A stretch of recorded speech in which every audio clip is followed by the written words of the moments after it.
ไม่កំពុងភ្លៀងហើយអូននៅតើរងាទេ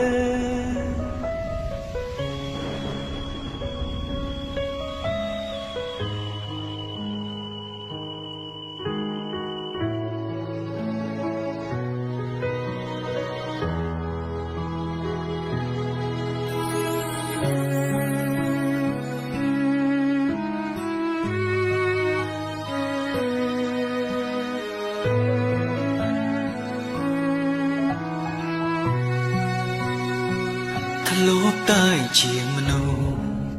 មិនយល់ពីអត្ថន័យស្នេហ៍ពេលមានអូនក្បែរ